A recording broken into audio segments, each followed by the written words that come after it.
Shalom and welcome to Nazarene Israel. My name is Norman Willis, and this is our presentation for Parashat Vaetchanan. We're going to talk about what happens when we are in tribulation. And we got a good, strong response to the presentation last week, and there was some good discussion and some good questions came up. So we thought, as long as we're here at the end of the Parashah series, and we're at this time in the temporal reality, we're effectively waiting on what most people will call World War III, is effectively the sky receding like a scroll at Seal 6. And I'm not a total expert on the subject, but back when I was in contact with people who studied this, they said that the plans are for basically an engineered, limited nuclear war. So a limited nuclear war is going to look very bad, but it won't be a total destruction. We could talk more on that subject. We do some discussion in the series on Revelation, the End Times, or Revelation Simplified on YouTube. But what it mentions is that we will get serious when we see tribulation, and that's what we see in this parashah as well. So we need to talk a little bit more about this chart. This chart comes from Revelation and the End Times, Revelation Simplified on YouTube. So like we mentioned last week, we are at Seal 6 at this moment in time, waiting for the sky to recede like a scroll. That's going to lead to the establishment of a global government, a new world order, and there will also be the sealing of 144,000 who get serious about their faith. So we talk about this in much more detail in the Revelation studies, but it progresses from the seals on the top line.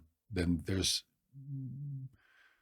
after the sky recedes like a scroll, you still have 20 years and 10 months more that you're still in the seals before seal 7 and you open the trumpets. The trumpets represent 7 years of tribulation where the new world order begins to fall apart. So it will last for some 20 years and 10 months at least.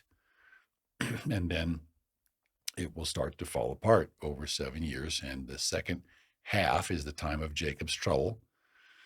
And that will be an extremely bad time. That's when the court will be trampled by the Gentiles.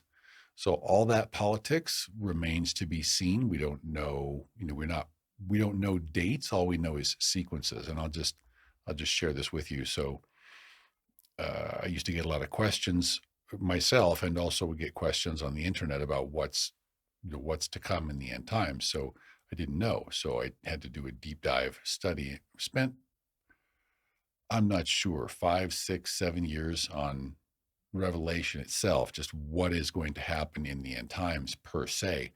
We did a big study. We put every 2 big rows of butcher paper, and we put every single verse we could and made sure they all lined up. And what we realized is that there is a timeline in the book of Revelation. And the thing that obscures that is that there are what we call the inset chapters. There are things that are inset into, or you could say overlaid onto, but it's more inset into the timeline. The timeline is split, and then it has these breakout chapters, so to speak. And so people, but once you understand that you have a advancing timeline with insert or breakout chapters, then you can decode it fairly easily. It's a fairly simple story. We'll talk about the parable of the pregnant bride in a little bit. But so it progresses from the seals, which last a very long time, and then we are in the time frame of Seal 6. We are waiting for the sky to recede like a scroll. If we watch the news, given the world political situation, seems right on track.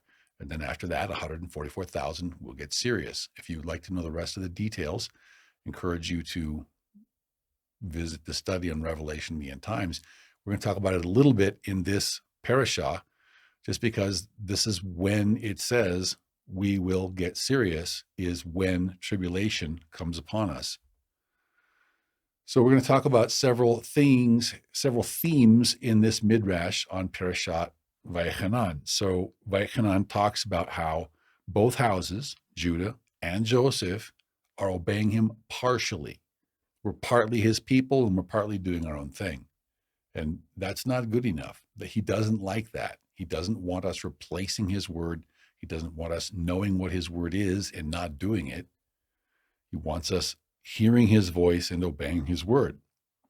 And it just seems like the way we people are, when times are good, we don't think we need Yahweh.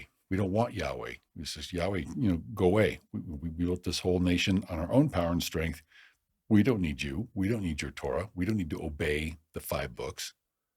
We don't need to obey the Tanakh. We can replace the Tanakh with Talmud, or we can replace the Tanakh with the works of the church fathers, or we can replace the Tanakh with the Quran, whatever we do, but we're not focused on the words of Yahweh in the first 5 books and also in the Tanakh.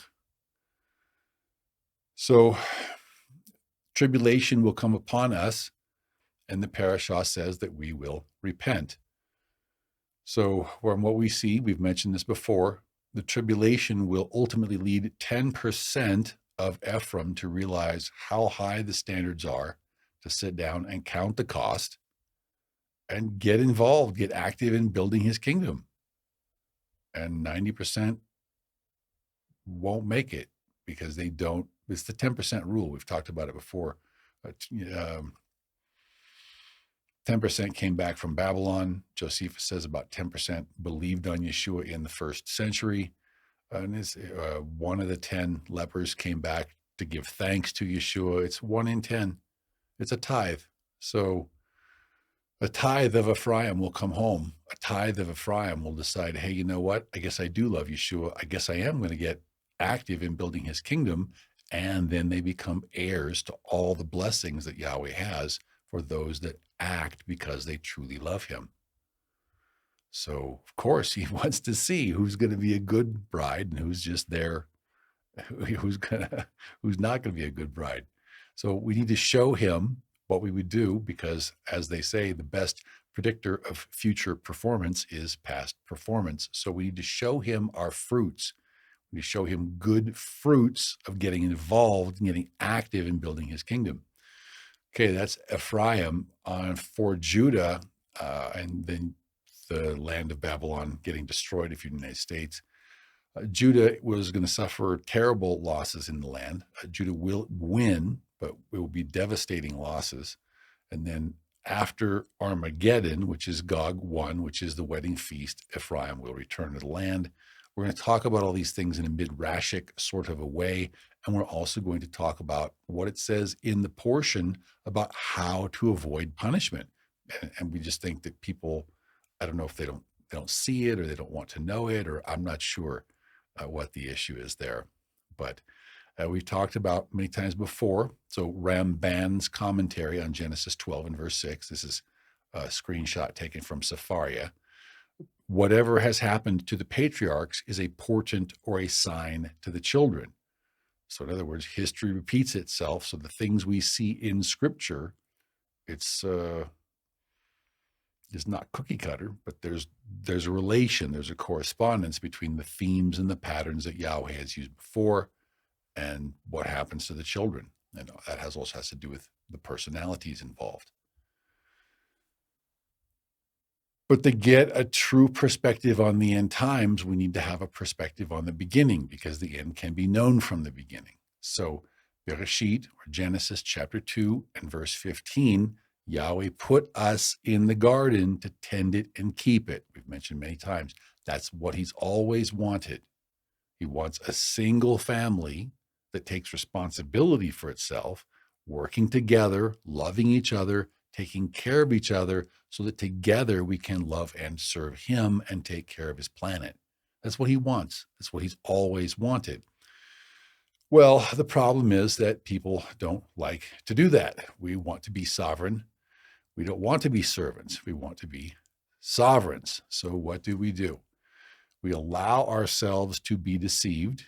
There's always a tempter. There's always a temptation to do the wrong thing. And if we allow ourselves to be deceived, things will go the wrong way. And that's what we did. That's what our ancestors, our forefathers did, is we fell down all the way down. So we were created with the capability to manifest his favor, his spirit, his blessing, live the right kind of way. We had that capability, but we didn't want to do that. So here comes the tempter. He tempted us. We allowed ourselves to be tempted.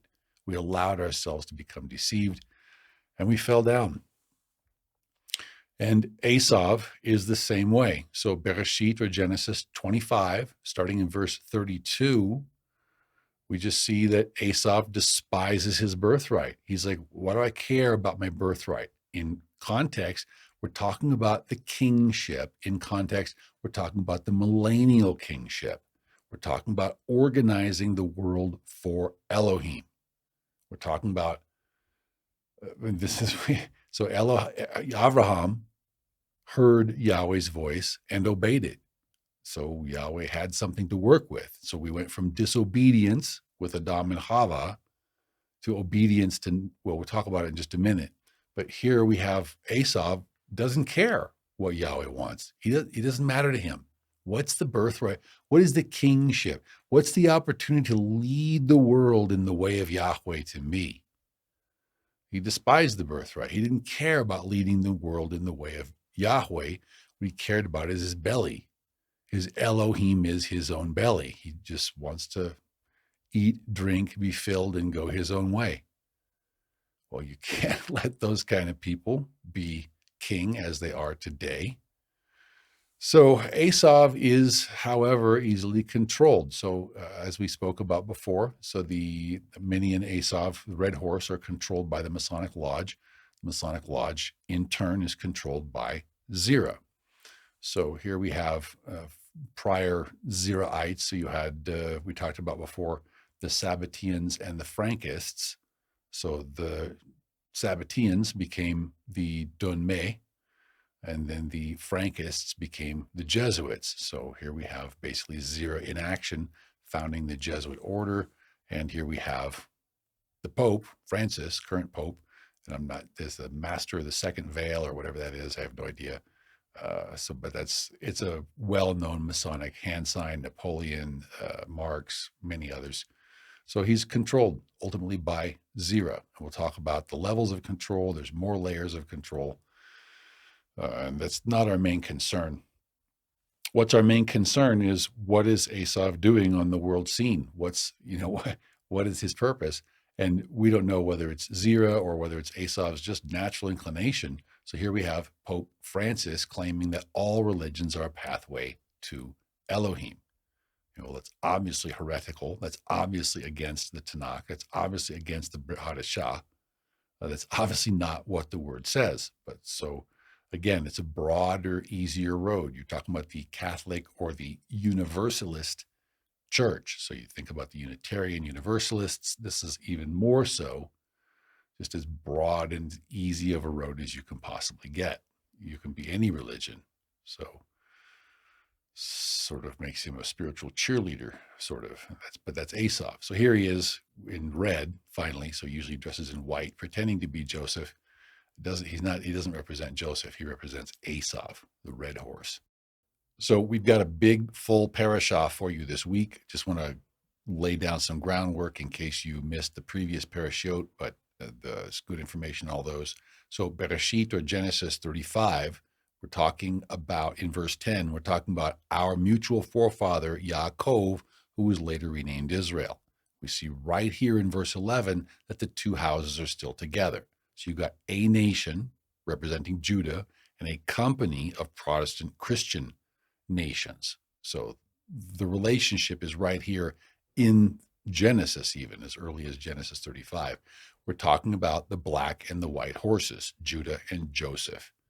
So verse 12, it says, the land which I gave Abraham and Yitzhak, I give to you, and to your descendants after you, I give this land. So it's in this sense that Joseph has to protest the B'nai Noach program, because we see the B'nai Noach program effectively as a means to strip Joseph of his coat and of his inheritance as tribes. So let's bear that in mind through the presentation, because that's something Judah wants to deny Joseph, and that has to change in the future. Notice, though, the pairing.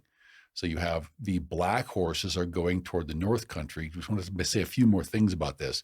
So not just in the Zerahite sense. So now Zerah does control a lot, and he does with a hidden hand and secret seed lines and these sorts of things. Zerah does control a lot. But even with Peretz, Judah basically is hardworking, sensible, smart. He pays attention to what he's doing in the temporal realm. He pays attention to matters of money. So he works in accounting, he works in investment, he works in finance, these sorts of things. That's just because we're talking about the kingship and the priesthood tribes. So obviously you're going to be in the king's courts. You've got to have education. If you're going to be serving in the priesthood, you have to have appropriate education for your field. So here you have basically the two heavy hitters of the tribes right there together with Benjamin in the southern house of Judah. So there's nothing wrong with that. Plus with Judah having a globalist or an international mindset, you're going to see Judah attempting to fulfill prophecy according to their vision. What we are asking for is just a recognition that Joseph is Joseph. And we would ask that you please pull the Birchat Haminim. So we know it was added to the 18 benedictions. We don't believe it belongs there. We don't know why you would break Genesis 12 and verse 3 and curse Joseph. We don't know why you would curse any of the sons of Abraham. It just doesn't make sense. It's prohibited. So we just want to do a review of what's actually going on here. So you have the black horses, just like you see today. You see Jews in leadership. We don't have a problem with that. Judah's the kingship tribe. We're just asking that Judah and Levi and Benjamin, and those are the tribes who've been merged with the southern house, that you adhere to the words of Elohim. We don't like replacing the words of Elohim, pretending that you're obeying the words of Elohim. On Josephite side, the church does the same, or the Asavite side, the church does the same thing. They veer off course with the works of the church fathers. So, but you see Jews in leadership, and even in ancient times when you had kingships, you had Jewish advisors and Jewish accountants and merchants and traders and these sorts of things. So there's this relationship between Judah and Joseph. Again, we're just asking that it be acknowledged. So you obviously know the difference. We just all need to live the difference so we don't get punished. Because in context, in this parashah, that's what we're talking about. That's what's coming. So we come to the Torah portion in Devarim, or Deuteronomy chapter 4 and verse 1. It says, "Now, O Israel," and for those who are new, it says, you'll see, "Hear the statutes and the judgments which I teach you to observe." And for somehow, I think, and a lot of people, they're still thinking with Greco-Roman thinking and not realizing it. They're still lost in Babylon. They're still on the far side of the Sambachan River, and they're not realizing what they're doing. But the commandment here is not just to hear the commandments, not to just hear it read aloud, but to hear it and to conform it and to adapt to it, to obey it, because this is the instruction of our King.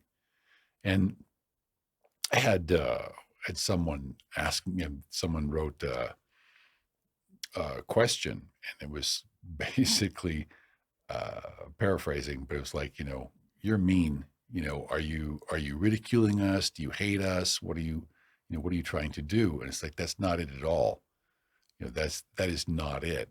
The thing is, when you have someone, I don't know if you have, not everyone has a family where you can tell your siblings what's really going on. So we have a situation where Judah and Levi and Benjamin are cursed, and those of us who join the Southern House are literally praying for our deaths 3 times each weekday. So 18 times a week, they pray, "Yahweh, please kill Joseph." So we have the end time situation. We have things coming up, and the Father's blessed me with time to be able to study these things, to study this out, and to know what's coming up. And what I see is a bunch of people who need to be taking the word seriously. And they don't take the word seriously because they perhaps don't know what the word Shema means. So we have this word to Shema, which is hear the statutes and judgments which I teach you to observe, that you may live. Okay, so if you want to live, you have to Shema the statutes and judgments. Or if you want to go in and possess his land, which Yahweh Elohim of your fathers is giving you, you have to Shema his word, his voice, including his statutes, his judgments, which are written for us. That's part of being a good, faithful Israelite. That's a basic early responsibility of each and every one of us.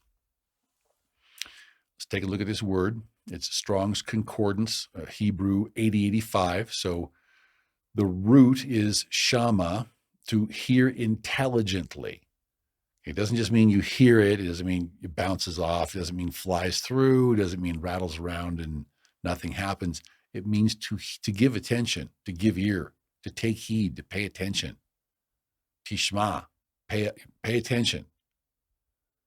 So, and I want to be respectful about this, but I guess I wonder sometimes if people understand the extent to which Yahweh wants us to take this seriously.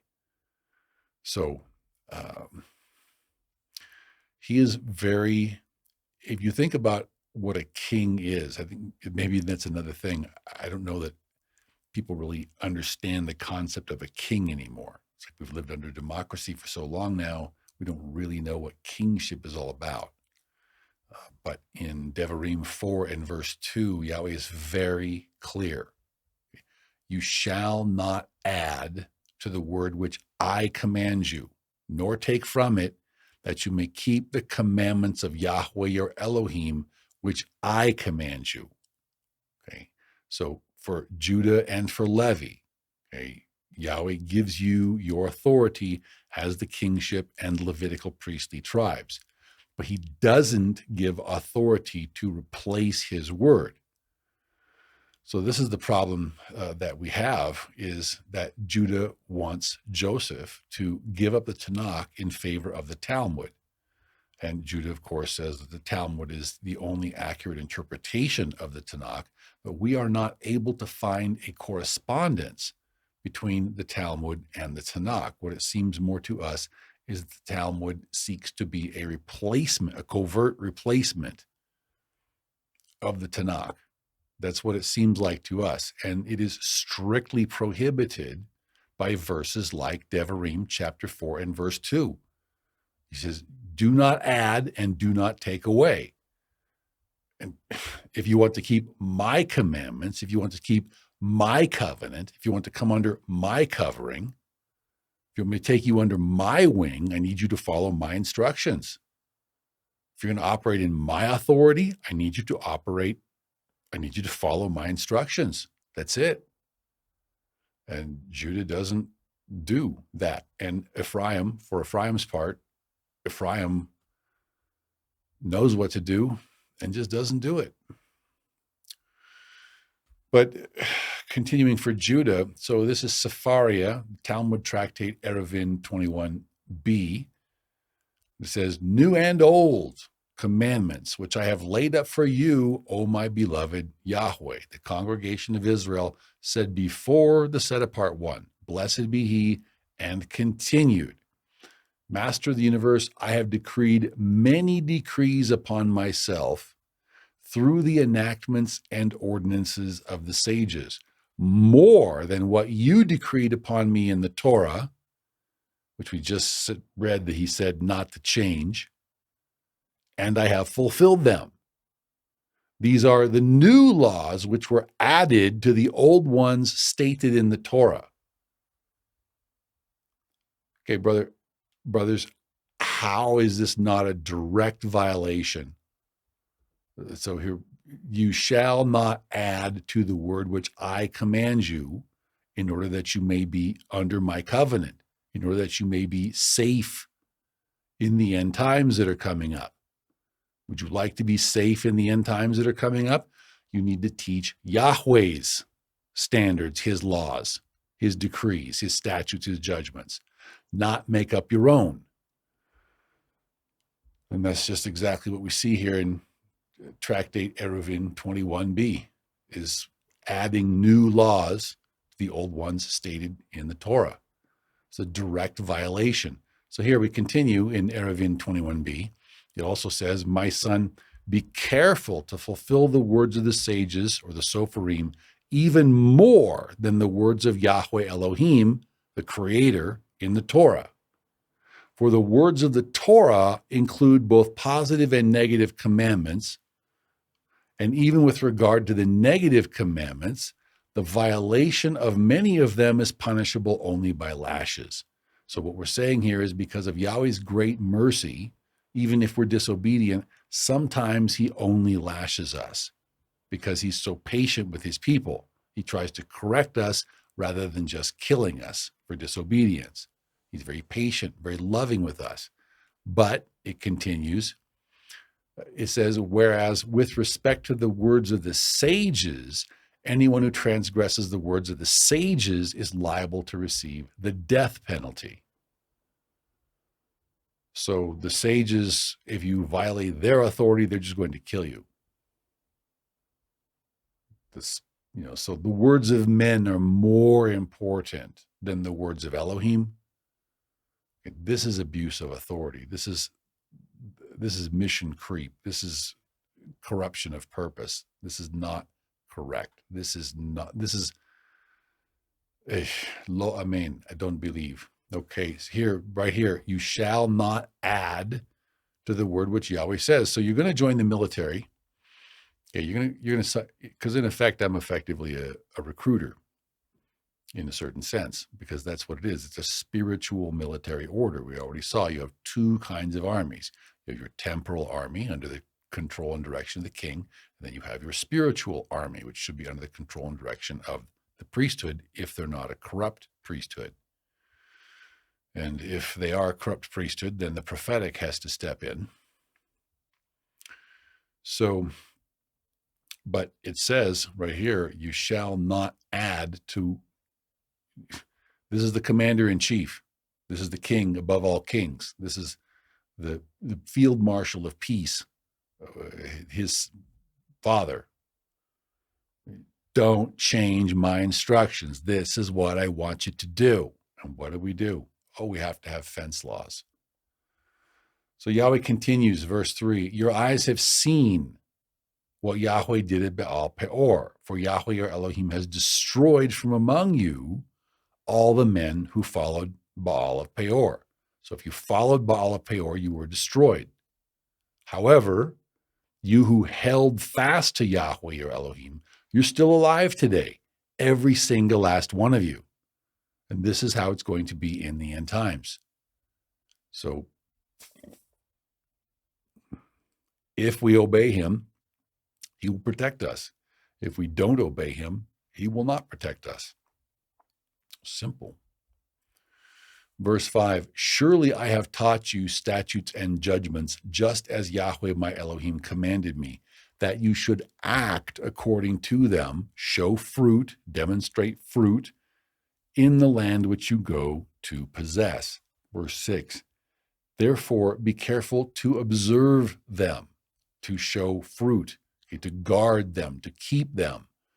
For this is your wisdom and your understanding in the sight of the people who will hear all these statutes and say, surely this nation, this great nation, is a wise and understanding people, because they understand the need of obeying Yahweh Elohim's words and not someone else's version and not someone else's interpretation of Yahweh Elohim's words.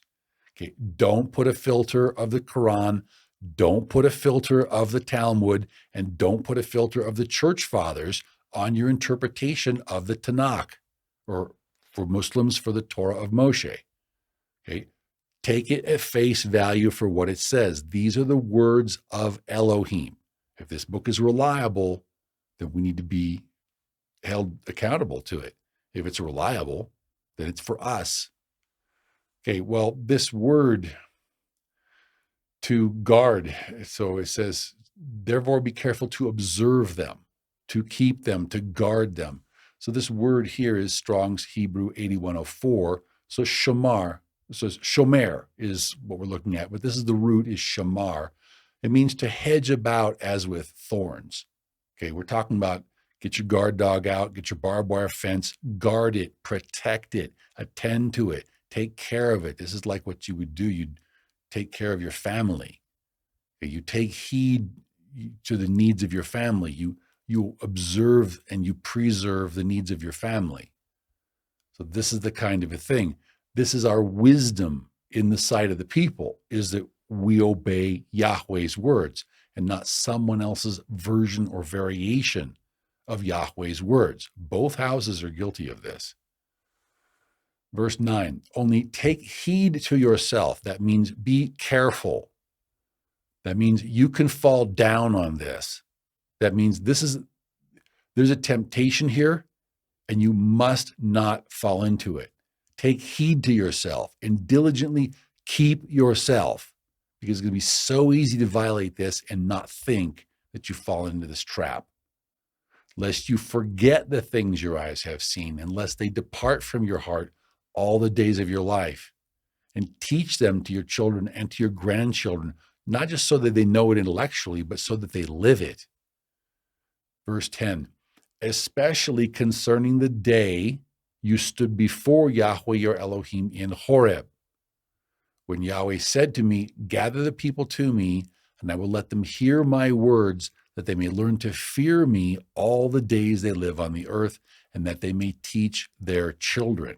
Not just to read it, not just to hear it, not just observe it with field binoculars like you're bird watching, but to keep it. Teach our children to keep it. Train up a child. Not just teach a child, train up a child in the way he should go. Verse 13, it says, so he declared to you his covenant, which he commanded you to perform, the 10 commandments. So that is his covenant, no matter we are under the order of the firstborn, under the Levitical order, under the order of kings and priests. Okay, the 10 commandments, that's immutable. That's never going to change. So, and he wrote them on 2 tablets of stone. Verse 14, and Yahweh commanded me at that time to teach you statutes and judgments. And these are the things that would be specific to the Levitical order, but the principles and the precepts still apply. Okay. It says that you might observe them in the land which you cross over to possess. So this is what the Levitical order will do. So in the land with a cleansed priesthood and a cleansed temple, then you have the cleansed Levitical order, and you have the Levitical statutes and judgments. And then if you're in the dispersion, you follow Yeshua's Torah, but that's a separate matter.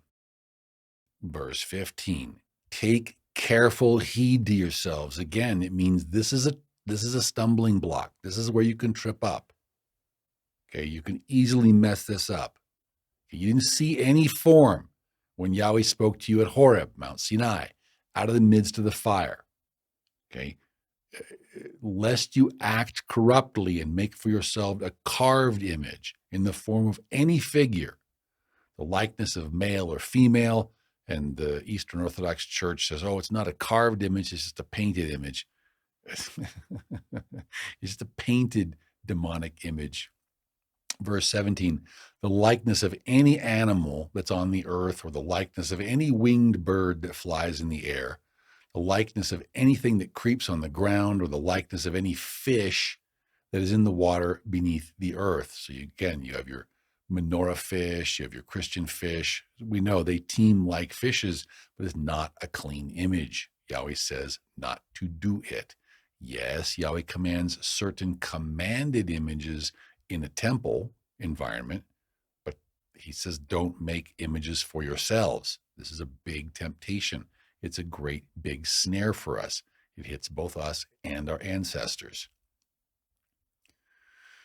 Verse 19, and take heed lest you lift your eyes to heaven, and when you see the sun, the moon, and the stars, and the hexagrams, and the signs of Tammuz, which is the cross, which is symbolic of the sun, All the hosts of heaven, you feel driven. There's the crescent moon. So all the hosts of heaven, you feel driven to worship them and serve them. Okay, to serve, biblically to serve, that just means to pay attention to. Okay, so if you do anything at all in deference or in reverence to a cross or a Star of David or a crescent, anything of that sort, okay, that's paying homage to a religious image. Okay, that's serving because you're paying attention to a religious image. Yahweh is a jealous Elohim. He's jealous of our attentions. So he says, don't feel driven to worship them or serve them because Yahweh or Elohim has given these kinds of images, these kinds of pollutions to all the other peoples under the whole heaven as a heritage. These are not for Israel. These are not for Israel. Verse 23, he says, again, take heed to yourselves. This is a stumbling block. This is where you can easily go wrong, lest you forget the covenant of Yahweh or Elohim, which he made with you, and make for yourselves a carved image in the form of anything which Yahweh or Elohim has forbidden you. And just because it's a painting, that doesn't make it okay. He says, for Yahweh or Elohim is a consuming fire. He's a jealous Elohim. He's jealous of our attentions.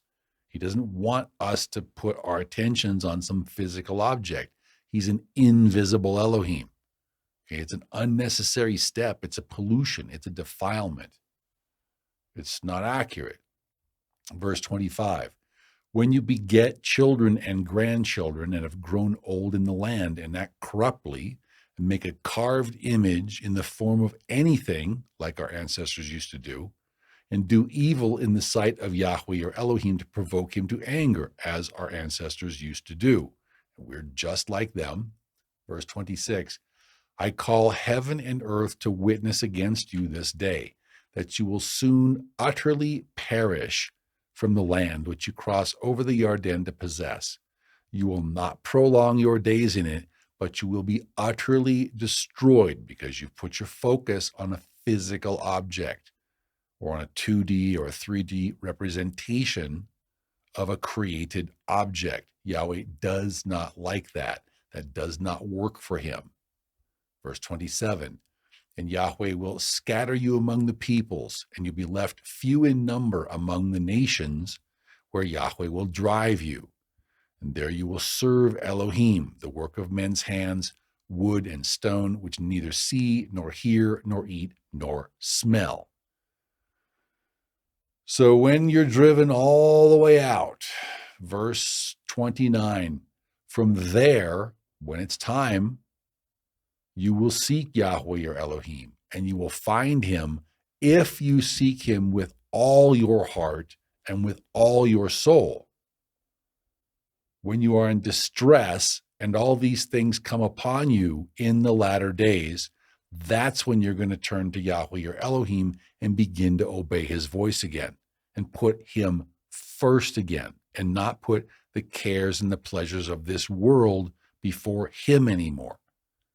Not to make idols out of our lives in the world anymore. Okay, so this word for trouble, this word for distress, it's Strong's Hebrew 6862, so Tsar. So it's like the Russian Tsar or Tsar or Tsar Nicholas, the Kaiser Wilhelm is this word Tsar. So it means narrow, meaning a tight place. So it's trouble, distress, anguish, tribulation, trouble. Okay, that's this word right here. And who gets trouble? Who does the scripture say? This brother writes these questions is like, why are you so mean? Are you trying to insult us? Are you trying to belittle us? It's like, no, brother, I'm trying to motivate people. I'm trying to wake people up. I'm trying to help people understand just what this is going to look like and just how close we are. And the problem is, it's kind of like falling off of the Empire State Building. It doesn't hurt until the very end. And at the very end, it's too late. So we are on, for me, I'm up a lot praying for our people. I see both Judah and Joseph as effectively heading off the cliff.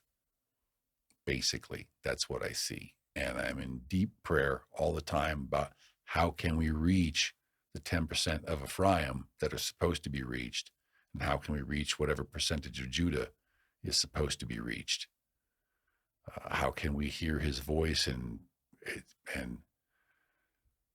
just trying to get people's attention, because this is what it's coming down to. We're in these end times. We're entering these end times. So we will soon see the sky recede like a scroll, just whenever it's planned. And from there, we'll know where we are. We'll know there's 20 years and 10 months of a half-hour silence in heaven. But we're in those times, and we can expect some, how should we say, events of biblical proportions taking place in these end times. And you can see the telltale signs in the news. And who are these going to affect? Okay.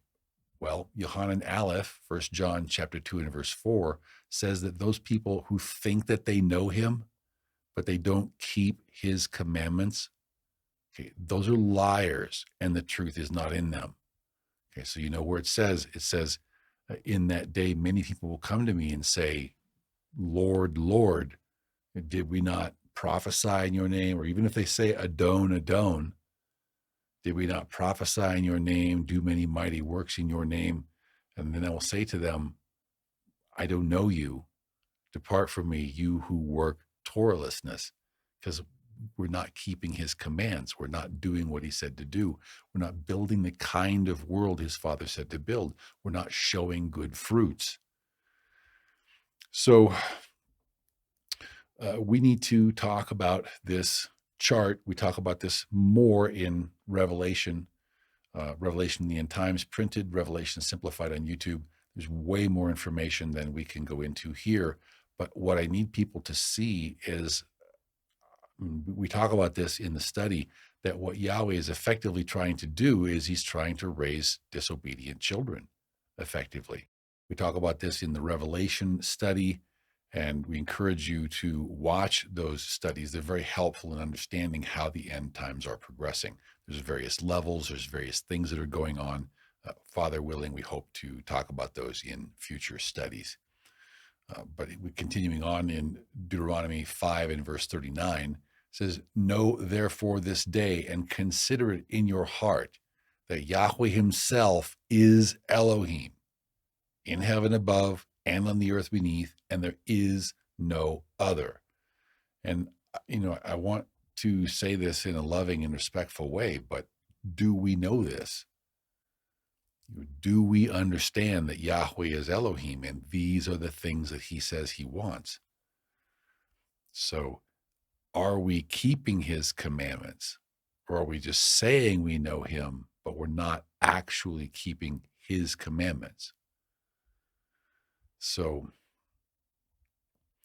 verse 40, you shall therefore keep his statutes and his commandments, which I command you today, that it may go well with you and with your children after you, and not just read them, but to do them, so that we can build his kingdom, that it may go well with us and our children after us, and that we may prolong our days in the land, which Yahweh our Elohim is giving us for all time, both houses.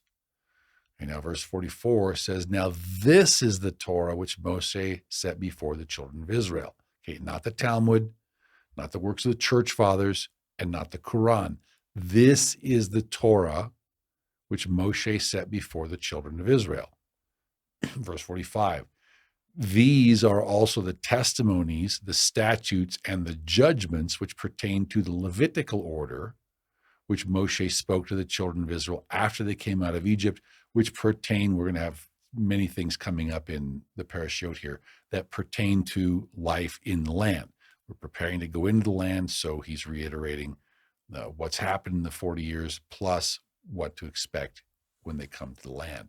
Devarim chapter 5, starting in verse 2, says, Yahweh our Elohim made a covenant with us in Horeb, Mount Sinai. But Yahweh did not make this covenant with our fathers only, but rather with us, with those of us who are here today, with all of us who are alive. This is a covenant for the living, not for the dead. So this is a covenant we need to be keeping.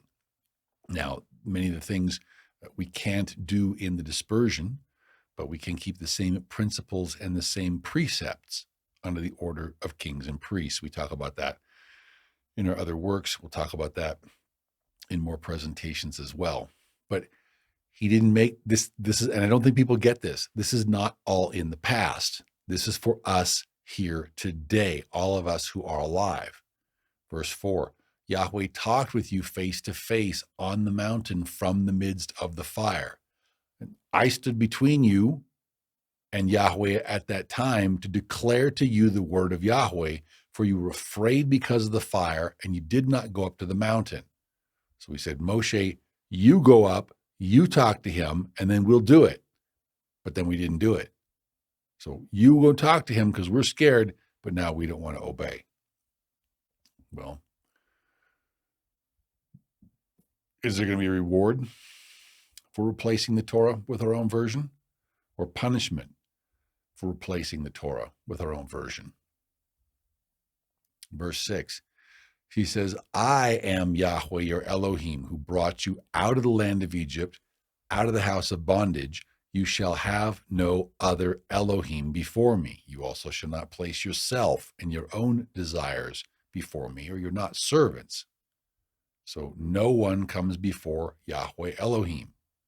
Verse 8, he says, you shall not make for yourself a carved image, any likeness of anything that's in the heaven above, we just saw this, or that's in the earth beneath, or that's in the water under the earth. You shall not bow to them nor serve them. You shall not pay attention to them. You shall not give the time of day to them. For I, Yahweh your Elohim, am a jealous Elohim, visiting the iniquity of the fathers upon the children to the third and fourth generations of those who hate me, but showing mercy to thousands, to those who love me and keep my commandments. So in context, if we make these graven images, crosses, stars of David, hexagrams, menorah fish, whatever, what you got, Hamsa hand, he doesn't like it. These are distractions from paying attention to him, his voice, and his word. We have in verse 11, we have the commandment not to take Yahweh's name in vain, because Yahweh says he will not hold guiltless him who takes his name in vain. So we take a look at the root here. So it's we take a look at the word Strong's Concordance, Hebrew 7723. It's shav. So leshav, it's from the same as 7722 in the sense of desolating. So it can be destructive and evil. It can speak of literally ruining something. It can speak of morally ruining something. It can speak of idolatry, because idolatry is false, and we'll see that's the case here, and bringing Yahweh's name to uselessness, because there's power in his name, but not if people don't speak it. So that is also translated as vain. So we're using Yahweh's name in vain if we're not making it known and glorifying it as he commands us to do. But again, Brother Judah has his own ideas. So Talmud Tractate Avodah Zarah 17b says, the Romans brought Rabbi Hanina ben Teradion for judgment, and they said to him, why did you occupy yourself with the Torah? And it says that he quoted Deuteronomy 4 and verse 5 and said, as Yahweh my Elohim, or the Lord my God, commanded me. So what happened? It says they immediately sentenced him to death by means of burning. They sentenced his wife to execution by decapitation, and his daughter was condemned to sit or work in a brothel. The Gemara explains the divine decree that he should receive this punishment. So why was he punished? Okay, so now the Gemara is going to explain why he was punished for saying that he was preoccupied with Torah because of Yahweh his Elohim. Okay. He was sentenced to death by burning, as he would pronounce the ineffable name of Elohim, or God, with all of its letters. In other words, as it is spelled.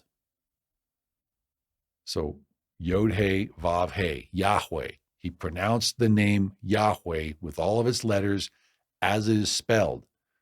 So then the Gemara asks, but how could he do that? What? Didn't we learn in the Mishnah in Sanhedrin 90a that these are that anyone who does these things wrong will have no share in the world to come? So one who says that the Torah is not from heaven, or that there's no source from the Torah for the resurrection of the dead. And Abba Shaul says also one who pronounces the ineffable name as it is written, Yod He Vav He, Yahweh, with all of its letters, has no share in the world to come. And I'm sorry, I was laughing because it says one who says that the Torah is not from heaven.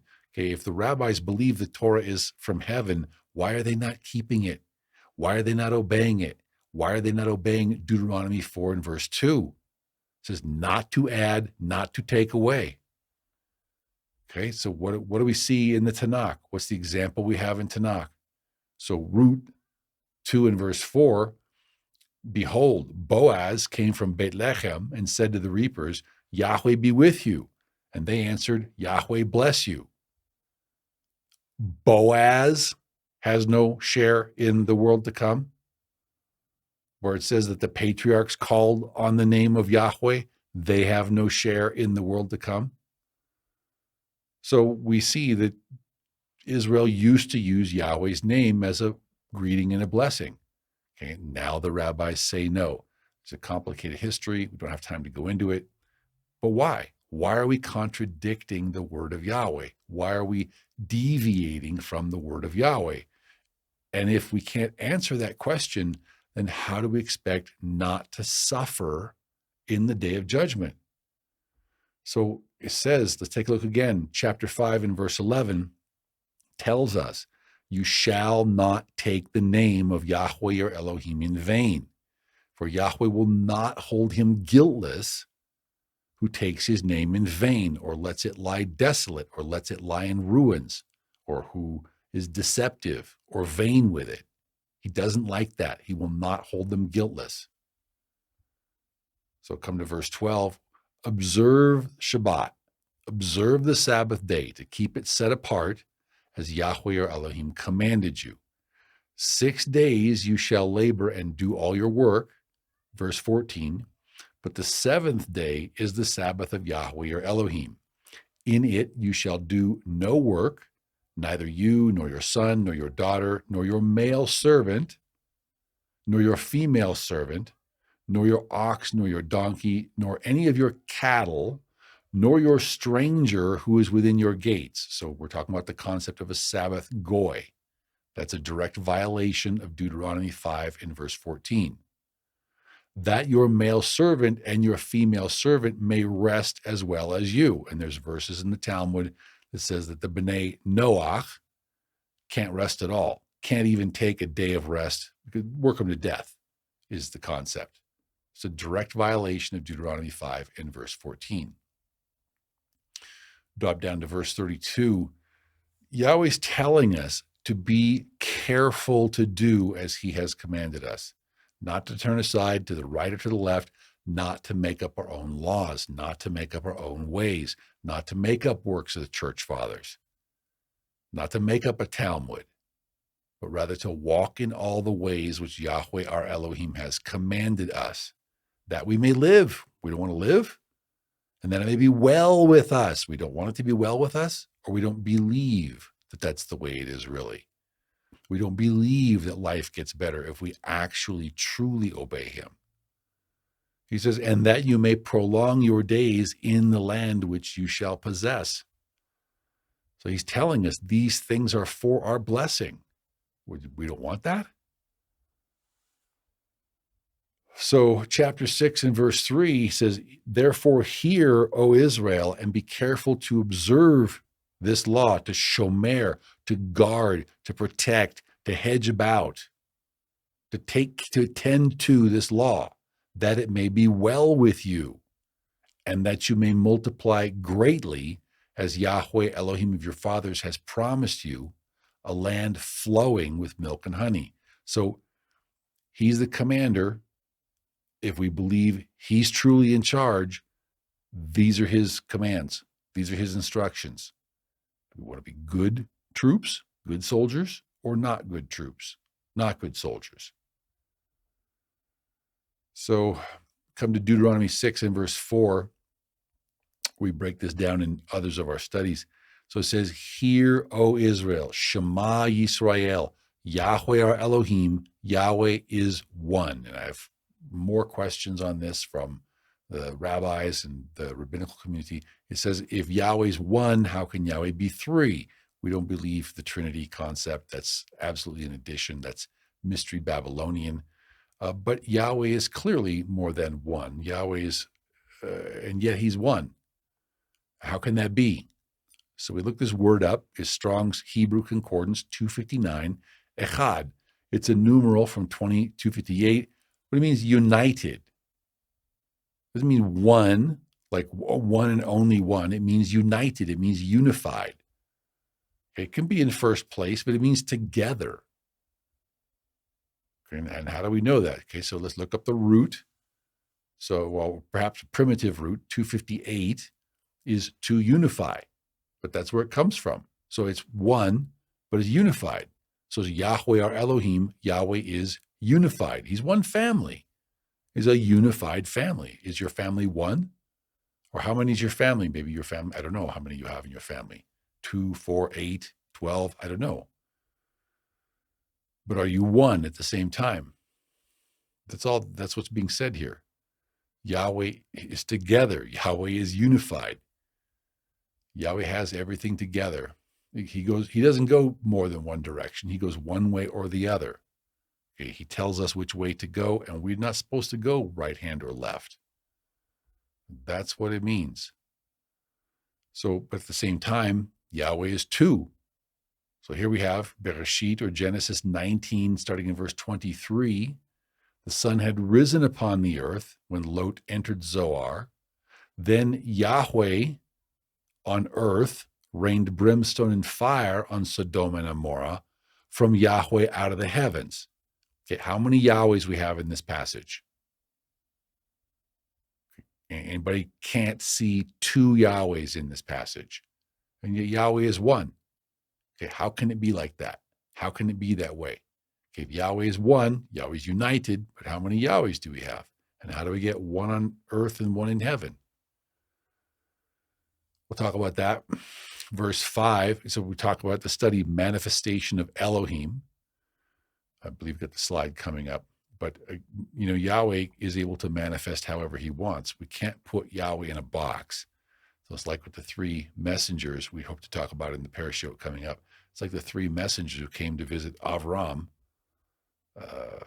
before the destruction of Sodom and Gomorrah. First, we're talking to Yahweh. Now we're talking to three men. Now we're talking to messengers. Now we're talking to men again. So this is how it is. So Yahweh can manifest himself any way he wants. He's not specifically only one. He's not two. He's not three. He's not four. Yahweh is Yahweh. Yahweh can manifest any way he wants. So verse 5, you shall love Yahweh your Elohim with all of your heart, with all of your soul, and with all of your strength. Are we doing that, brothers? If we are straight with ourselves, is Yahweh really our first top priority? Or are we focused on the pleasures of the world? Are we focused on the cares and concerns of this world? And if we're focused on the cares and concerns of this world, how are we loving Yahweh with all of our heart, all of our soul, and all of our strength? Are we obeying his commandments? Verse 6, he says, and these words which I command you today shall be in your heart, and you shall teach them diligently to your children, and shall talk of them when you sit in your house, when you walk by the way, when you lie down, and when you rise up. You can see this as a metaphoric level. When you're sitting in your house is when you're learning. You should learn his words. When you walk by the way is your walk in life. When you lie down is when the end of your life, you're going to sleep. And when you rise up is in the resurrection.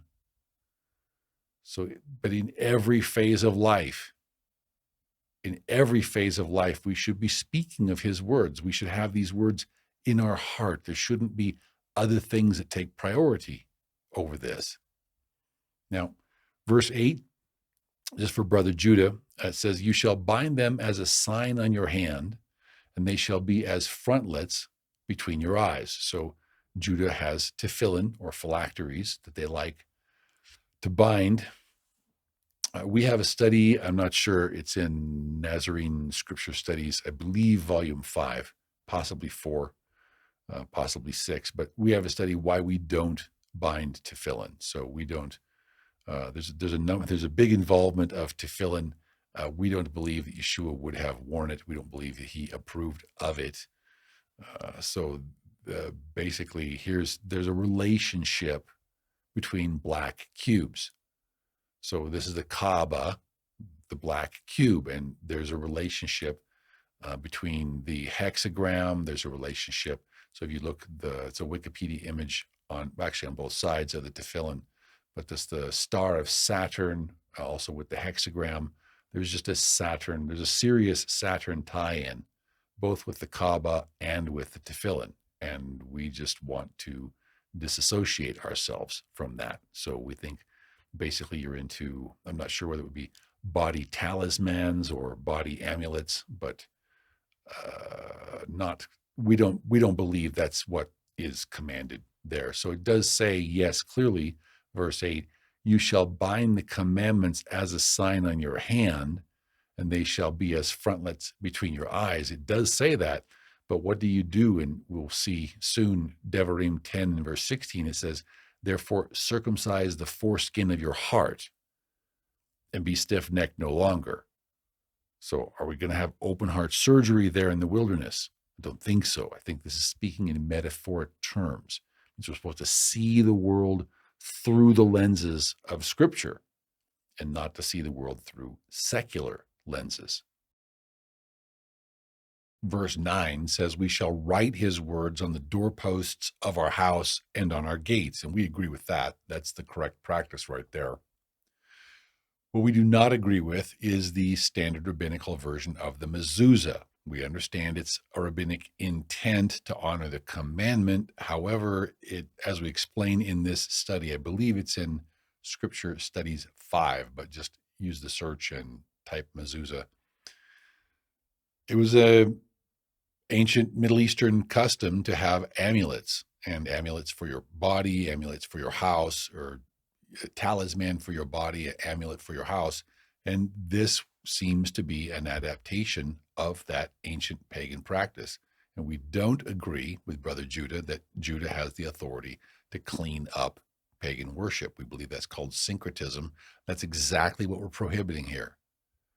So we want to say this appropriately. We love Judah. We want only the best things to happen for Judah.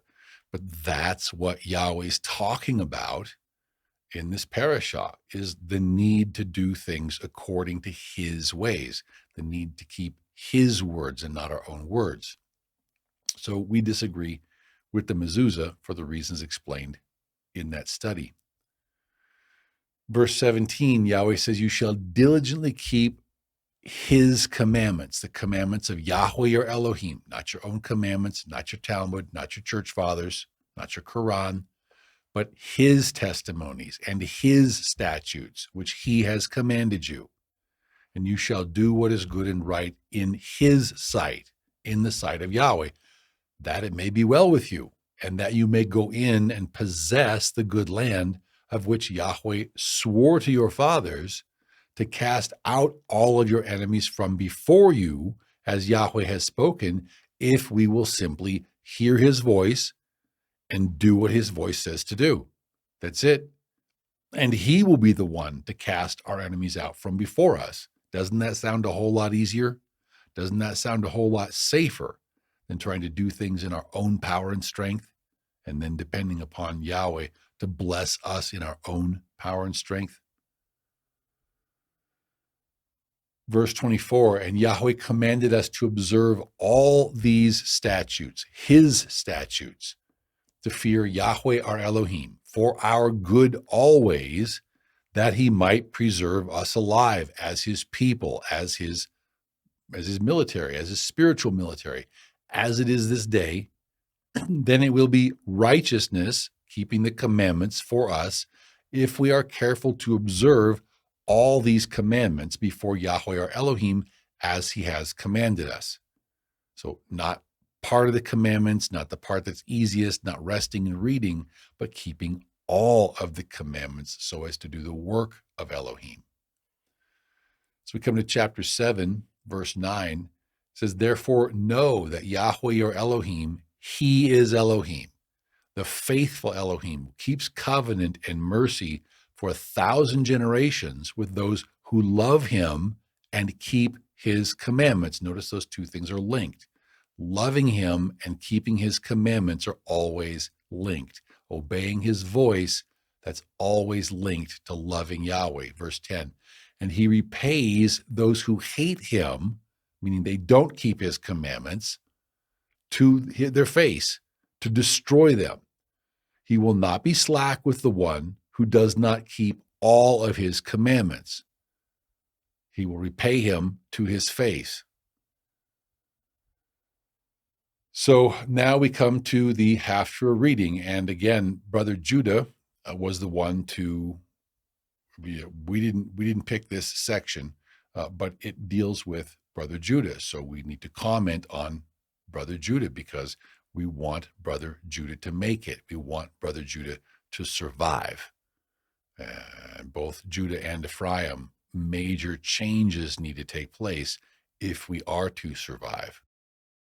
We come now to Yeshayahu, or Isaiah chapter 40, starting in verse 1, and Yahweh says, comfort, yes, comfort my people, says your Elohim. Speak comfort to Jerusalem, and cry out to her that her warfare is ended, that her iniquity is pardoned, for she has received from Yahweh's hand double for all her sins. We say double for all her sins. What sins? What warfare? What are we talking about here? And why does Judah receive double from Yahweh's hand for all of her sins? And this is, I want to say this in a respectful way, but I think both houses, we don't really understand what was the sin of the garden.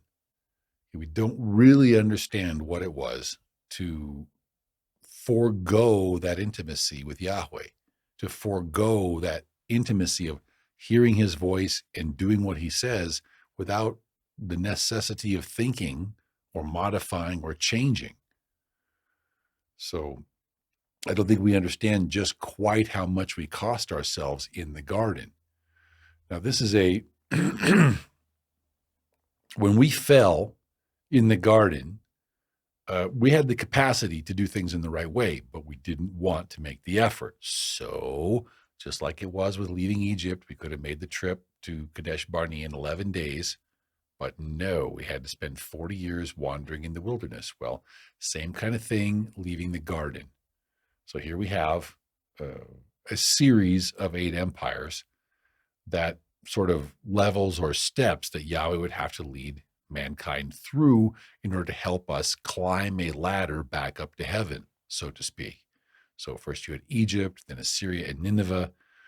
Third, you have the Babylonian sequence begins there. I don't know if the Tanakh spells this out. The Renewed Covenant gives us this sequence in more detail, but we'll talk about that. We talk about this more in the Revelation study. But at level 3, the Babylonian Empire begins, then Media, Persia, Greece, and then Rome being iteration number 4 in the Babylonian sequence.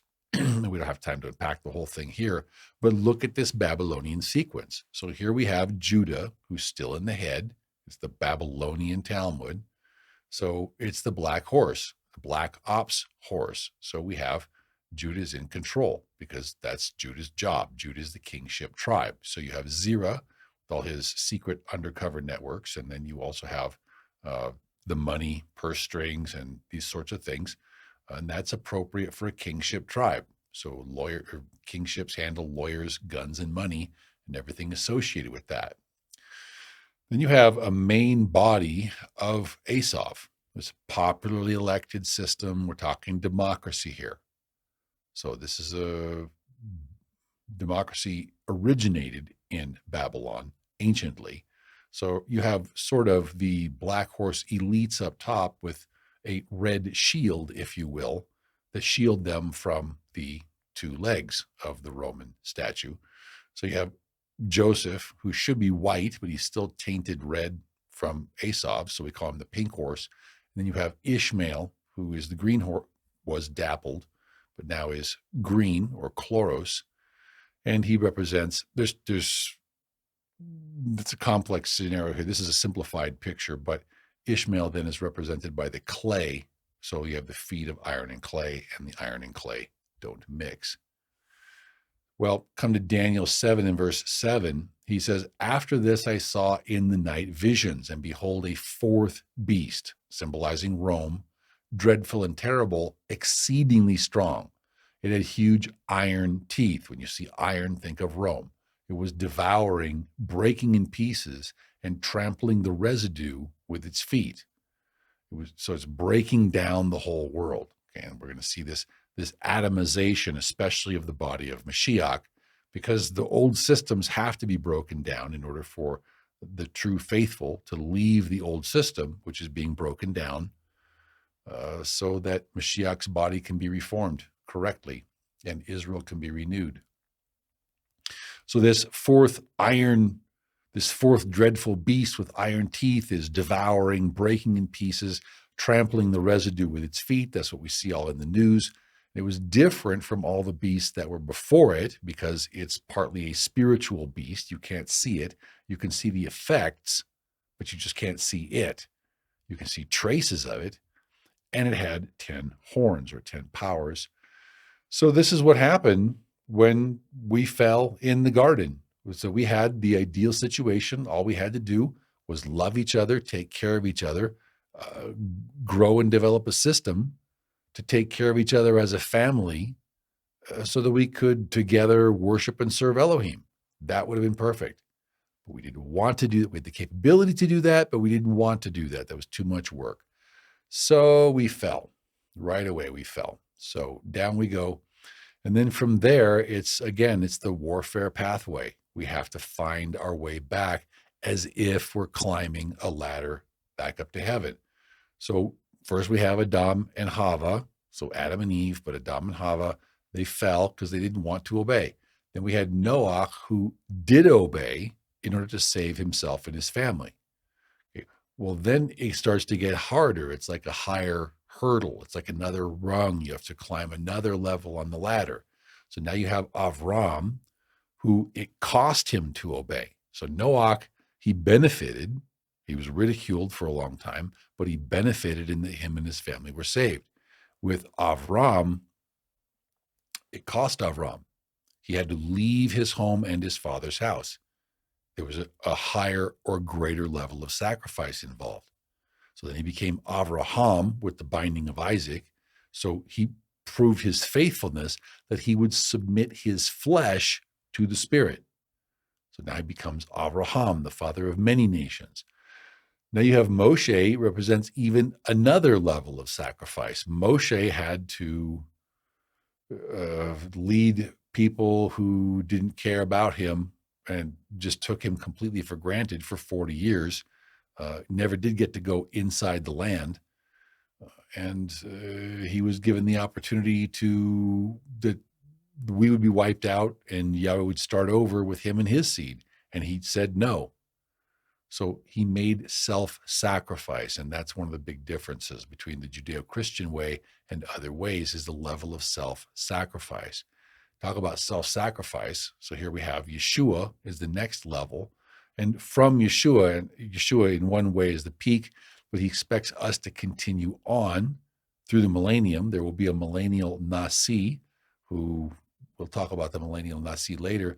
But once again, we're climbing up this ladder with the goal of restoring and reestablishing the family we were supposed to have in Aden? Well, it's complicated because you're going to have a millennium because, once you let the cat out of the bag like that, once you have leaven infect the lump like that, and now all the lump is leavened, you have 3 measures of meal and everything's leavened. The only way to get the leaven out is to burn it out with fire. And that's what we see with the fires of the tribulation. So people need to make great big changes, both Judah and Joseph and Ishmael. Esau just needs to convert. We've talked about that before. But Judah, Joseph, and Ishmael need to make great big changes to get back in line with Yahweh's voice and his word. So that's the need in these end times. And there's going to be enough fire to burn out all of the leaven. And that's it. That's what we're looking at. That's what's coming ahead. So again, Devarim chapter 1 and verse 2, it's only 11 days. If you go from Mount Sinai, Horeb, by the way of Mount Seir to Kadesh Barnea, you can enter the land of Israel in 11 days. But we didn't want to do things Yahweh's way. We didn't want to live up to our full capacity. So what happens? 40 years of wandering in the wilderness and 40 years of war. It's our choice. Okay, so just like you had a great falling away from the garden, we had a similar great falling away in the renewed covenant order. So I recommend our study on Acts chapter 15 order. It's a shorter study, but contains a lot of very good information that's applicable at the local congregational level or even a house fellowship level. It all applies right there. What we see is that in the first century, we didn't want to maintain Acts 15 order. As the faith moved outside of the land, the faith fell away, principally originally to the Hellenists, meaning the Messianics effectively, and then to the Christians, where they started to adopt Sunday worship and Ishtar, Easter worship, and this kind of a thing, and then finally ended up in Catholicism, which was enforced universalism, like Unitarian Universalist, but more so. And we put the Eastern Orthodoxy and all of the Orthodox in the same bucket because they have rituals and practices that hail from ancient Babylon, and they're not found in Scripture. And that's mixing. That's absolutely prohibited, no matter who does it. Judah can't do it. Esau can't do it. Joseph doesn't get to do it. Ishmael doesn't get to do it. So we had this similar kind of a ladder to climb back up. So we had this falling away into Catholicism. It's this enforced Esavite mystery Babylonian practice. Then we had the Protestant breakaway of 1517. And then from there, continuing fragmentation, continuing atomization. Okay, so all the orders are being broken down. So you have individuals with their relationship with Yeshua. Well, what do you do with your individual relationship with Yeshua? Okay, well, if you're a house church, you sit in your living room, keep your tithe money in your pocket. You might send some to a missionary or something, but that's it. And then you share a meal and that's it. So in Messianic Israel is largely the same, just with Sabbath and feast. By the time you hit Nazarene Israel, you need to actually be doing what the Scripture says to do. And this is our main problem with the Messianic movement.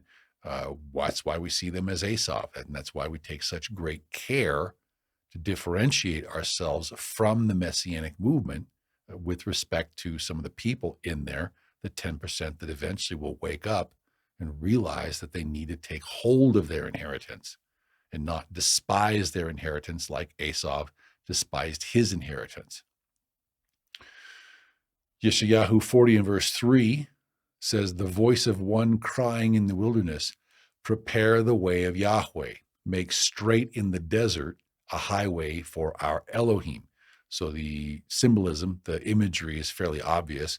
When a king would go forth to a territory, they would send an engineering team or an engineering brigade ahead of them to fill in any holes or valleys in the road or to reduce any obstacles in the king's pathway. They would make a royal road, so to speak. So Yahweh, our great king, is coming, and we're told to prepare the way for him. Yohanan Hamabil, or John the Baptist, fulfilled this role in the first century, and his commandment was to go back to the Tanakh. So repentance of sins, repentance of Torah breaking, repentance of Tanakh breaking. So I just wanted to mention this, and we want to do this lovingly and with respect. And Brother Judah, we love you, we care about you, but we're very concerned for you. So Judah chose the Torah portions. Judah chose the Haftarah. Come to verse 27. Yahweh says, why do you say, O Yaakov, and speak, O Israel? Okay, so both houses here. He says, my way is hidden from Yahweh, and my just claim is passed over by my Elohim. In other words, we're trying so hard. We're doing all the right things. Why are we not being blessed? Okay, so, and I don't mean to pick on Rabbi Boteach, but there was an article done. We talked about this before in the Jerusalem Post. Rabbi Shmuley Boteach, he's a major league rabbi. He's famous. He's got a large following. He's got several, I don't know how many books out he's got. But he says, is God an anti-Semite? So since there's no good reason not to like us, is Elohim's disfavor toward the Jews something akin to the United Nations or the European Union, which just despise us irrationally? Okay, and when I read Yeshayahu 40 and verse 27, I thought of this article. Okay, why does Ephraim has his own problems, but here, like, why is Judah saying, my way is hidden from Yahweh, and my just claim is passed over by my Elohim? Okay, if Yahweh has disfavor, could it perhaps be that you're not keeping his commandments? Could it perhaps be that you've decided you're going to keep your own commandments? Okay, so continuing the article, I want to say this respectfully.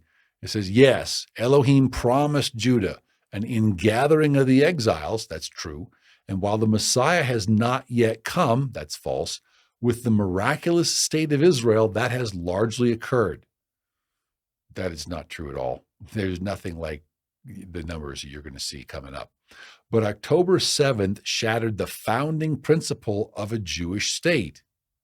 Chapter, verse, namely that once Jews are in their land, protected by their army, there would never again be mass murder of Jews or anything resembling a Holocaust.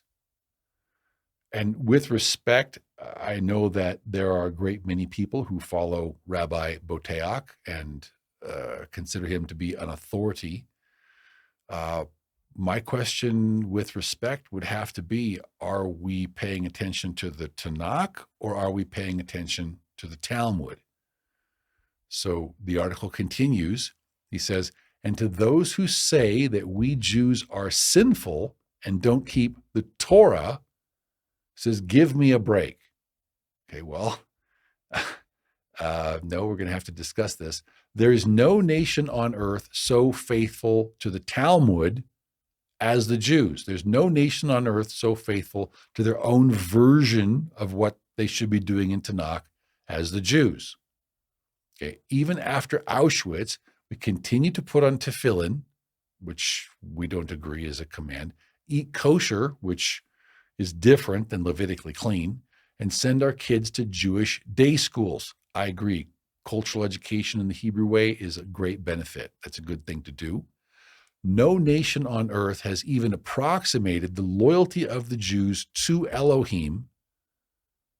No, no one has approximated the loyalty of Judah to the Talmud, to his own commandments, his own version of Yahweh's commands. It says, and even when it seems that Yahweh does not reciprocate. Okay, so, my question here is, do we understand just how patient Yahweh Elohim is being with us as his people? Do we understand just how long-suffering he is with us? So again, we don't have time to unpack this whole sequence here, but what we see is a sequence of warnings. And we talk about this in the Revelation study. It's just like when you train a child. First there's instruction, then there's a small punishment, a larger punishment, and you step it up until what is necessary. I'm sorry, Rabbi, if Yahweh is trying to get your attention to come back to his laws, and if a third of the people have died, and some say 200,000, some say 6 million, it doesn't matter whether it's 200,000, 6 million, it's horrible. But what is Elohim trying to say with that? Okay, and what you're saying, Rabbi, is you're saying you don't know. That's what you're saying, is you don't know. Okay, so we see this series of this progression trying to get Israel's attention. Both houses need to wake up and not just realize what's going on, but to do Elohim's program. Verse 28, Yeshayahu 40:28. Have you not known? Have you not heard? Okay, the everlasting Elohim, Yahweh, the creator of the ends of the earth. We're talking in the context of end time events. He neither faints nor is weary. His understanding is unsearchable. If you're hearing his voice and you're trying to do things his way, maybe you find yourself weak. He gives power to the weak, and to those who have no might, he increases strength. Verse 30, even the youths who do things in their own power and strength shall faint and become weary. And the young men who do things their own way in their own power and strength shall utterly fall. But those who wait on Yahweh shall renew their strength. Okay, those who serve Yahweh, those who hear Yahweh's voice and obey Yahweh shall renew their strength. They shall mount up with wings like eagles. They shall run and not be weary, and they shall walk and not faint. So, as we begin our Brit Chadasha portion, let's ask ourselves, are we hearing Yahweh's voice and not quenching it? Are we doing everything he says to do? Or are we subject to the punishments that are coming up? So Luke chapter 21 and verse 7, the disciples asked Yeshua, saying, Teacher, when will these things be? And what sign will there be when these things are about to take place? So Yeshua says not to let anyone deceive you. We come down to verse 20. It says, but when you see Jerusalem surrounded by armies, and now Jerusalem's kind of surrounded by armies right now. This is not that. This is seal 6. Right here, Yeshua is talking about the tribulation. He's talking about the time of Jacob's trouble. He's talking about the things that are going to come on Jerusalem in the end times. So he says, when you see Jerusalem surrounded by armies, then know that its desolation is near. Then let those who are in Judea flee to the mountains. Let those who are in the midst of her depart, and let not those who are in the country enter her. For these are the days of vengeance, that all things which are written may be fulfilled, because my people are not listening to my voice, they're not doing what I say to do. Joseph, he's following the works of the church fathers, and Judah and Levi, they've got the Talmud and the Kabbalah and the Zohar. There's vengeance for these things coming, brothers. There's vengeance coming for not obeying Yahweh's voice. Verse 23, but woe to those who are pregnant and to those who are nursing babies in those days. If you read the Revelation study, we've got some time left yet. There's at least 27 years and 10 months, at least. For there will be great distress, great tribulation in the land, and wrath upon this people, because they're not hearing my voice. They're not doing everything I said to do without changing it, modifying it, etc. Verse 24, and they will fall by the edge of the sword and be led away captive into all nations. That was not fulfilled in the first century. And Jerusalem will be trampled by Gentiles until the times of the Gentiles are fulfilled. We talk about this in more detail in the Revelation study. Verse 25, and there will be signs in the sun, in the moon, and in the stars. And there's both physical and spiritual fulfillments of these. On the earth, distress of nations. Doesn't matter where you live. Some places will be better than others. I recommend being in an area where you have sufficient rainfall to grow your own crops without irrigation, because they're planning to shut irrigation down for Agenda 2030. There will be distress of nations with perplexity, the sea and the waves roaring. The sea refers to the people, so waves, not sure, but groups of people. Men's hearts failing them from fear and the expectation of those things which are coming on the earth, for the powers of the heavens will be shaken. We're talking about major change up in the global order. Verse 27, then they will see the Son of Man coming in a cloud with power and great glory. Now, when these things begin to happen, look up and lift up your heads, because your redemption draws near. So we're getting in that time zone. We're not there yet, but we're in that end time zone. And you can learn about that in the Revelation study. Then in verse 29, Yeshua spoke a parable. And he said, look at the fig tree, which is symbolic of Judah, the vine symbolic of Joseph, the fig tree symbolic of Judah. Look at the fig tree and all the trees. When they are already budding, you see and know for yourselves the summer is now near. So also when you see these things happening, know that the kingdom of Elohim is near. So there's going to be all these horrible things taking place, but we need to rejoice because we know that the kingdom of Elohim is near. Verse 34, he says again, take heed to yourselves. And that means watch out, because if you don't catch this, it will trip you up. And this is a tricky one. This is one of the ones you can't always see. You have to inspect yourself. You have to take care. You have to take heed to yourselves, lest your hearts be weighed down with carousing, drunkenness, and cares of this life. And then that day will come upon you unexpectedly. For it will come as a snare on all those who dwell on the face of the whole earth. What will come as a snare? The cares of this life. House payment, mortgage, car payment, getting the bills, worrying about social standing, T-ball, retirement packages, 401k. The cares of this life will come as a snare.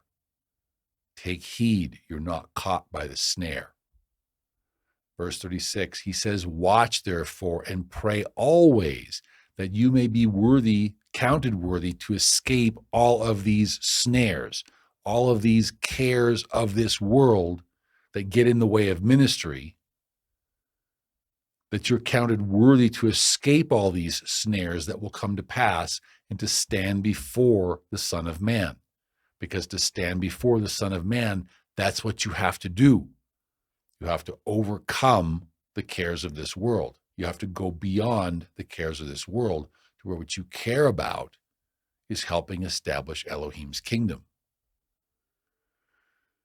So in chapter 22 and verse 24, there was also a dispute among the disciples as to which one of them should be considered the greatest, which one of them was the alpha, which one of them led the alpha male dominance hierarchy. Verse 25, and he said to them, that's why everyone misses it. The kings of the Gentiles exercise lordship over them. They have the male dominance hierarchy.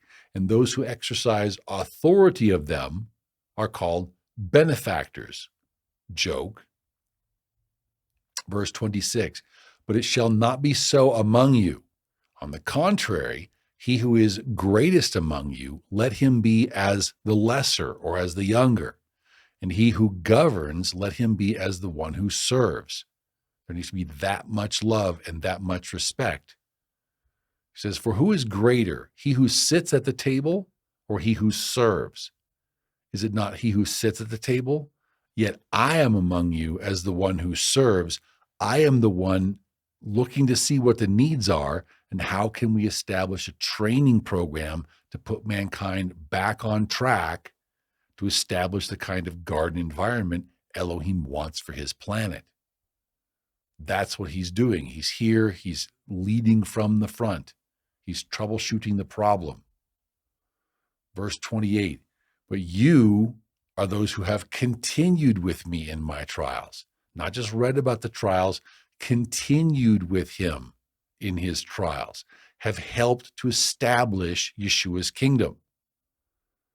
He says, and because you have helped me to establish my kingdom, and I bestow upon you a kingdom, just as my Father bestowed one upon me. And I do this because you're helping me to establish the kingdom my Father sent me to get. I will do this for you, that you may eat and drink at my table in my kingdom and sit on thrones judging the 12 tribes of Israel, because you put me first. You put my kingdom first. You didn't put the cares of this world first. You put me and getting the kingdom my Father sent me to get first. Are we doing that? So now if we drop down to verse 70, Yeshua is standing before the Sanhedrin, or the council, or the Orthodox Jewish Beit Din Gadol. And they all said to him, are you then the son of Elohim? Which they considered outrageous. And he said to them, you rightly say that I am. And they said, what further testimony do we need? We've heard it ourselves from his own mouth. They considered this to be a blasphemous statement.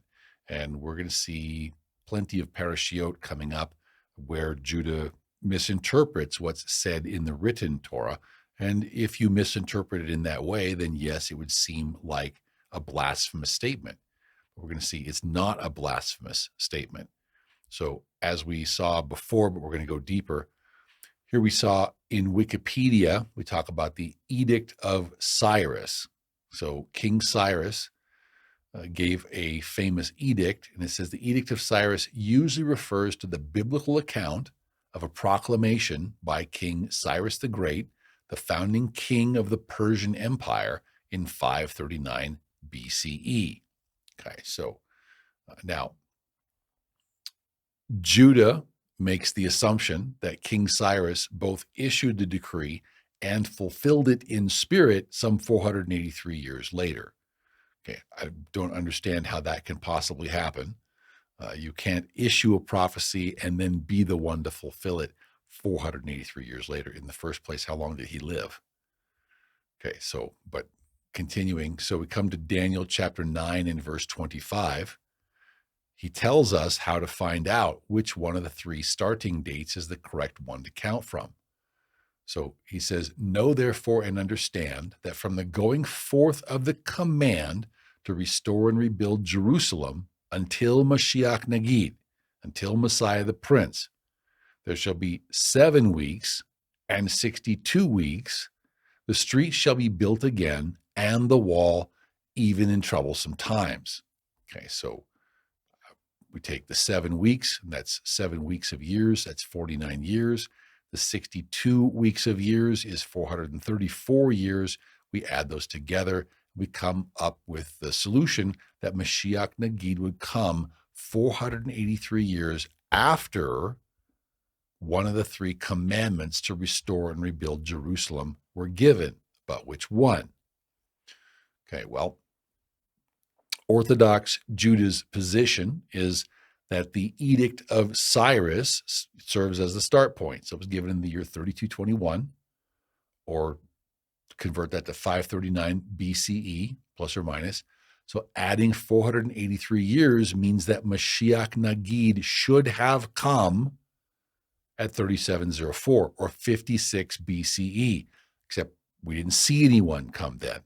No one came then, and especially no one born in Bethlehem. Okay, well, about 20 years later, then you had King Darius also gave a decree. It was from somewhere in a range from 3240 to 3245. I'm sure you can find people to argue at the dates. That translates to about 20 years later, 520 to 515 BCE. If you add 483 years to that, Then you come to 3723 to 3728, or about 37 to 32 BCE, and no one came then. So does Orthodox Judaism have anyone who came as Mashiach Nagid that was born in Bethlehem that came on either one of those two dates? Well, the third option is that you have King Artaxerxes or King Artaxerxes' decree that was given around 3303 or 457 BCE. You add the 483 years to that, and you come up with an arrival date of 3786 or 26 CE, and that is exactly when Yeshua came. So here's Mashiach Nagid, okay, the one to rule in Israel. Okay, now come to verse 26, and we know that he had to come in the Second Temple period, because it says, and after the 62 weeks, Mashiach shall be cut off, but not for himself. And the people of the prince, which is the Roman general Titus, who is to come, shall destroy the city and the sanctuary, etc. Okay, well, the sanctuary was destroyed in 3830. That was 70 CE. Okay, so Mashiach Nagid had to be cut off before the destruction of the Second Temple in 3830. Okay, if that's not Yeshua, who was that? He had to come on one of those three key dates. If that's not Yeshua, who was that? Okay, also, who do you have that came in Bethlehem? Micah 5 and verse 2 says, but you, Bethlehem Ephrathah, though you are little among the thousands of Judah, yet out of you shall come forth to me the one to be ruler in Israel, whose going forth are from old, from everlasting. Okay, the one to be ruler. So if that's not Yeshua, who is that? Bethlehem right now is predominantly Arab. There's a small Christian minority. There's a few Jewish settlements around Bethlehem. But how do you even get a Mashiach from Bethlehem now when it's not in Judah's hands? Doesn't make sense. So we come to Tehillim, or Psalms, chapter 2, starting in verse 6. And we're going to see the concept of a divine Mashiach is scriptural. So Yahweh is speaking in verse 6. Yahweh says, yet I have set my king on my set-apart hill, Mount Zion. So then now Mashiach is speaking in verse 7. Mashiach says, I will declare the decree. Yahweh has said to me, you are my son. We're talking about the Mashiach. We're talking about the king. Today I have begotten you. That's not divine. He says, ask of me, and I will give you the nations for your inheritance and the ends of the earth for your possession. So we're talking about a begotten son, which is who Yeshua claims to be. We talk about him being given an inheritance and the ends of the earth for his possession. So we come then to Tehillim 110 in verse 1. It tells us that it's a psalm of David. And it says, so David is speaking in the spirit. And he says, Yahweh said to my master, to Adonai, sit at my right hand till I make your enemies your footstool. So we think about this. So David is recording how Yahweh said to his master, to Adonai, that Adonai should sit at Yahweh's right hand until he makes his enemies his footstool. Okay, so Yeshua interprets this for us in Matthew chapter 22, starting in verse 43. So Yeshua said to them, how then does David in the spirit call him Adonai, or my master, saying, Yahweh said to my master, to Adonai, sit at my right hand until I make your enemies your footstool. If David then calls the Mashiach my master, how is the Mashiach David's son? True, the Mashiach will be the son of David, but how is he David's master? Well, we see here the requirement is for that of a divine Mashiach. Daniel chapter 7 and verse 13. We're just picking certain verses. There's many more. He says, I was watching in the night visions, and behold, one like the Son of Man coming with the clouds of heaven. So you have the Son of Man in heaven, and he came to the Ancient of Days, and they brought him near before him. Come to verse 14. Then to him, the Son of Man, who's before the Ancient of Days, to him was given dominion and glory and a kingdom that all peoples, nations, and languages should serve him. So we talk about a heavenly vision standing before the Ancient of Days, and yet his kingdom is going to be over all peoples, all nations, and languages. And his dominion is an everlasting dominion, one without end, which shall not pass away, and his kingdom is the one which shall not be destroyed. We're talking about a divine Mashiach. So this is what it speaks of also in Tehillim 45, starting in verse 1. So the chief musician sets to the lilies a contemplation of the sons of Korach, a song of love. It's written to the king. It says, my heart is overflowing with a good theme. I recite my composition concerning the king. My tongue is the pen of a ready writer. Verse 2, he says, you are fairer than the sons of men. So the king is being compared to the sons of men, and he's different than them. He's fairer than the sons of men are. Favor is poured out upon your lips. Therefore, Elohim has blessed you forever. It talks a little about the earthly kingdom. He'll gird his sword upon his thigh. In his majesty, he will ride prosperously. His arrows are sharp in the heart of the king's enemies. The peoples fall under him. So we're talking about an earthly kingdom. Verse 6, however, he says, your throne, O Elohim, speaking to the King Mashiach, is forever and ever. A scepter of righteousness is the scepter of your kingdom. A scepter of Torah keeping is the scepter of his kingdom. He says, you love righteousness and hate wickedness. Therefore, Elohim, your Elohim, has anointed you with the oil of gladness more than your companions. So here we have Elohim being anointed by his Elohim with the oil of gladness more than his companions. We're talking about a divine Mashiach. People wonder, how can that be? We hope to talk about this in upcoming parashiot. We close this particular cycle out, looping around in Genesis. Until that time, we have our study on Yeshua as a manifestation of Yahweh. So again, this explains in the book, but Yahweh can manifest in any way he wants. He can manifest as a burning bush. He can manifest as a messenger. He can manifest as the three messengers in front of Abraham. He can manifest any way he wants. We need to not put Yahweh in a box. So again, there's more details in this study, but what we're trying to get across to people is what this end time scenario looks like. Yahweh is trying to gain the attentions both of Ephraim and of Judah. What is he trying to get Ephraim and Judah's attention over? The need to hear and obey his voice and not reinterpret his voice, not to hate him and be slack with regard to his voice.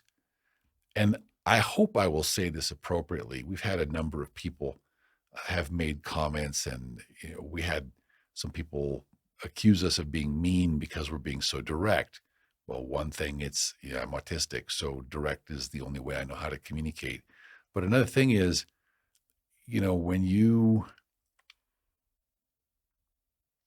always appreciated my drill instructors in the Army because I didn't like the things that they told me. I didn't like the way they treated me necessarily, but I respected the fact that they were trying to do the tough love job of trying to help me stay alive in a combat environment. And I hope I will say this the appropriate way.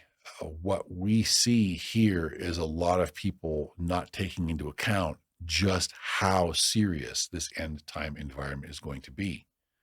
Because we fell in the garden because we didn't want to hear and obey. We fell after we left Egypt because we didn't want to hear and obey. The great falling away in renewed covenant times took place because, especially outside the land, people don't want to hear and obey. Just like Esau doesn't want to hear and obey. So what do you have to do? You have to differentiate yourself from Esau by hearing and obeying. And that's how we abide in the vine. So I hope that this will be helpful. I know we can't give you all the details. Again, we recommend these studies. There's much more, Father willing, that we hope to put in the documentary series once we get there. If it will help people put things in perspective and give them an uplifting perspective on things, we can think about what we call the parable of the pregnant bride, which is Israel. And as we go through the chart, we have the seals, the trumpets, and then the bowls. And there's a number of other events. If you've seen the Revelation study or seen the chart, it'll make more sense to you. But the seals play out over many years. And this is much like a woman conceives and the child is carried in her womb, specifically Israel's womb in a spiritual sense. And who is that child? Is renewed Adam, which is Mashiach. I think it's important. We need to point out, okay, the seals last for many, many years. If you've read the study or watched the video, the new world order is established during this phase. So after the sky recedes like a scroll, this is going to be engineered nuclear war to get the desired response for the people to say to the mountains and the hills, the governments and the organizations, cover us to hide us from the face of the Lamb. So the New World Order rises during this time frame. This is before the trumpets. And it's going to be a long time. You have a half-hour silence in heaven. It's going to be a long time before you get to the trumpets. So just beware. And again, when this next war comes, it's not the tribulation. It's just seal 6.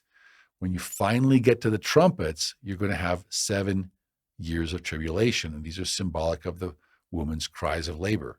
So the labor pangs come upon her and she cries. Okay, well, as the pangs get worse, that's Jacob's trouble. So you got increasing contractions the last 3.5 years. The courts get trampled by the Gentiles. Then you have 7 thunders, which we don't even know what they are. They're so bad, they're sealed up. So maybe perhaps those are cries of severe pain. We don't know if there's birth complications. Father forbid, but we don't know why. But there'd be 7 thunders. And then we have the cup judgments, which are relatively quick, but we're talking about effectively World War IV. And it will not be good to be realistically even in the Northern Hemisphere during that time frame. So, and then you have the encore to World War IV is Armageddon. So the mystery Babylonian system will fall during the cup judgments, but still there's going to be opposition. Still there's going to be hatred of brother Judah and Joseph. Still the adversary doesn't want Judah and Joseph to get back together. So you have Armageddon. You have Yeshua's triumphal return in the clouds. This is the wedding feast. So you can also, in a different analogy, you can think about the birth of the man-child, the birth of renewed Israel, the birth of Israel that obeys the commandments of one like Moses, who was sent to show us the way we should walk. And then after Armageddon and after the events, Zechariah 12 and verse 10, then you have the ingathering and Ephraim and Judah. There's a lot of events in here, but they both repent and they're faithful again. So the upheavals that are coming up are going to be tremendous, but we need to look up, because when these things come to pass, it's because our redemption draws nigh. So in closing, I'd like to encourage all of us, with war on the horizon effectively, we don't know when, but we know it's coming. like to remind everyone what Yeshua says at Luke 21 and verse 36, that we should watch, therefore, and pray always that we may be counted worthy to escape the cares of this world, to escape the focus on the things of this life that will come to pass, so that we also can qualify to stand before the Son of Man. Let's pray for the relationship between Judah and Joseph. And let's pray that Ephraim will come to understand the very first thing is to begin hearing and obeying Yahweh's voice, so that we can form the stick of Joseph in the hand of Ephraim. Shabbat Shalom.